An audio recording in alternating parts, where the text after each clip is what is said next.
তো সমস্যাটা কি বল? হ্যাঁ, সমস্যা কি? কথা বলতেছিস না কেন? কি চাস? আমি স্বামী সংসার না করে আমি তোর তোর সাথে সাথে ঘুরি? কি চাস তুই? কেন কথা বলিস আমার সাথে? কেন কন্ট্যাক্ট করিস? কেন কল করিস আমাকে? দূরে থাকতে পারিস না? জানিস না আমার বিয়ে হয়ে গেছে, আমি অন্য মানুষের বউ?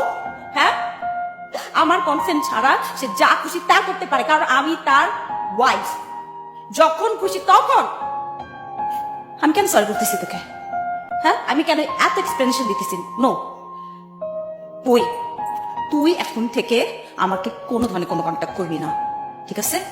ফোনে লাইনটা কাটলি না কেন? তুই পরপর তুই পরপর হ্যাঁ, ফোনের লাইনটা কেন কাটলি না? তুই সব শুনবি কেন ছিলি তুই? কেটে দিলিস না কেন লাইনটা?